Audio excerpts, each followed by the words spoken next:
All right, stop whatever you're doing, because this might be the wildest fall from grace story we've seen all year. Imagine this. You're at a Coldplay concert, music's vibing, you're in the crowd of 60,000 people just trying to enjoy your night, when suddenly the Kiss Cam cuts to two people in the crowd. They look awkward, real awkward. They flinch. They try to disappear. Chris Martin, yes, Coldplay, Chris Martin, drops a line into the mic like either they're having an affair or they're just very shy. Harmless fun, right? Wrong. That 8 seconds on the Jumbotron just exposed a full-blown corporate affair, detonated 2 marriages, torched 2 high-paying tech careers, and now one of the people in that video, Kristin Cabot, is allegedly flat-out broke after her husband filed for divorce and left her with nothing. This isn't just a scandal, it's a total life implosion. So let's get into it. We're breaking down how a Coldplay Kiss Cam turned into the most expensive cuddle in startup history, and how the former HR queen of a billion-dollar tech company now says she's scraping by, all because of one very public mistake. Let's start with the moment that launched 1,000 memes. It's July 16th, Gillette Stadium in Massachusetts. Coldplay is playing to a sold-out crowd. Lights, music, vibes. It's the kind of night where you just forget the world and get lost in the music. Then the Jumbotron cuts to a couple in the crowd. They're swaying to the music. They look kind of into each other, but it's not romantic. It's awkward. Suddenly, the woman flinches, the guy stares straight ahead like a deer in headlights, and they both duck. Like physically duck out of the camera frame, like middle schoolers caught passing notes. The crowd laughs. And then Coldplay frontman Chris Martin, being the charming savage he is, says into the mic, either they're having an affair or they're just very shy.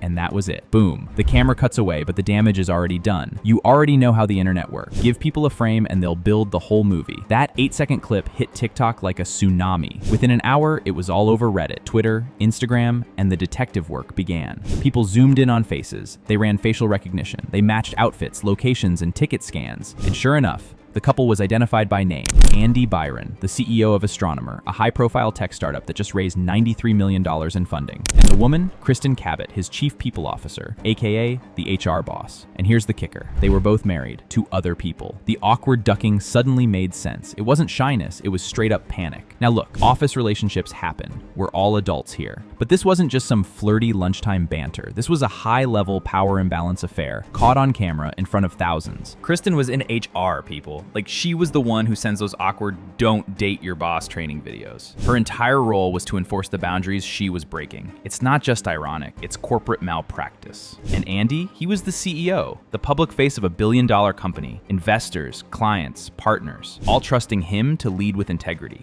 Instead, he's getting cozy with his head of HR at a Coldplay show like it's an episode of The Office gone completely sideways. Once the internet clocked who they were, things unraveled fast. Within 24 hours, both Kristin and Andy deleted their LinkedIn profiles. Not hid, deleted, like full-on panic wipe. That's usually corporate code for lawyers told us to disappear. Astronomer put out a vague statement about an internal investigation. No mention of the concert, but everyone knew what they were talking about. By the next morning, Andy Byron had resigned. Peace out, gone. Kristin followed suit shortly after. No press release, no apology, no closure, just silence. Poof. Her name scrubbed from the company's site like a glitch. And just like that, 2 of the company's top execs, the CEO and head of HR, were history. Here's where the plot thickens. Kristin's now ex-husband, Andrew Cabot, wasn't just some regular guy. He's the CEO of a boutique rum brand, Privateer Rum, and a well-known name in Boston business circles. Super private, respected, and from New England legacy money. The guy even has historic family ties in the region. And just weeks before the scandal, Andrew and Kristin had bought a $2 million house together. A dream home with the wraparound porch, updated finishes, the whole perfect couple starter pack. And then, boom, Jumbotron. Affair, internet firestorm, divorce. Sources close to Andrew say he found out like the rest of us, watching his wife snuggle up to another man on a stadium-wide screen with Coldplay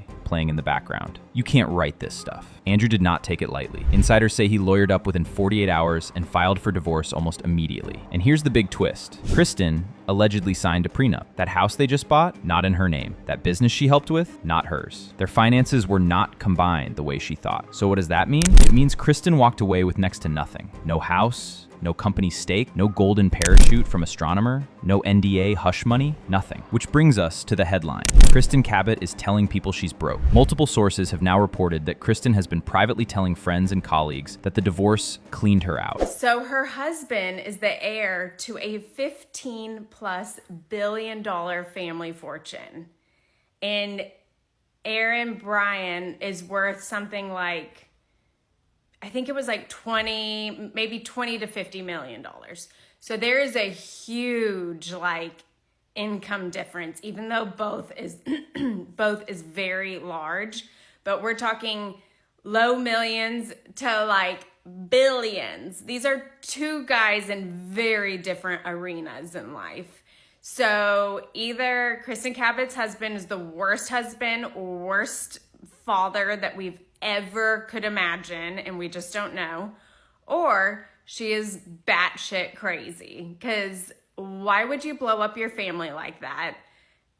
And also, I don't even think her and Aaron are gonna ever be together again. So you just blew up your spot for someone who you will never speak to again. She underestimated how fast it would all come crashing down. Apparently, she was banking on a severance package from Astronomer, but since she technically resigned, there's no payout. People close to the situation say she's downsizing, possibly moving out of state, and liquidating assets to cover legal fees. Even some conference appearances she was set to headline got quietly canceled. There's even talk she's looking for consulting gigs under a different name to avoid the stigma.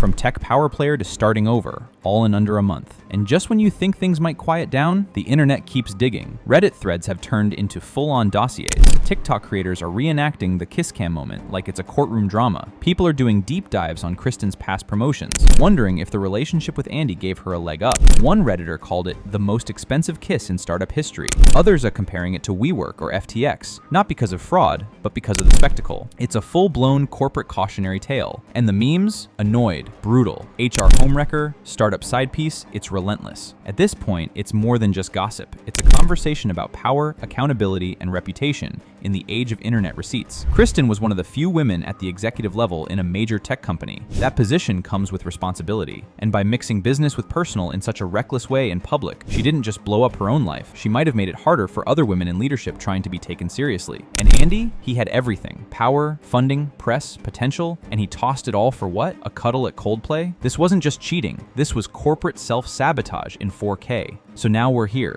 Kristin Cabot, former HR queen of Astronomer, is out of a job, out of a marriage, and reportedly out of money. And all it took was 8 seconds on a stadium screen with the wrong person. Let that sink in. One moment, one camera pan, one joke from Chris Martin, and everything unraveled. So what do you think? Is Kristin getting what she deserves? Was this just bad luck and worse timing? Or did she knowingly gamble with her entire life and lose? Drop your thoughts in the comments. Are you team Megan and Andrew, the betrayed spouses? Or do you think Kristin and Andy were just reckless enough to believe they'd never get caught? Anyway, this concludes today's video. Be sure to subscribe to LoafTube for future celebrity videos, and turn on that post notification bell so you don't miss out on any future uploads. Until then, see you in the next one.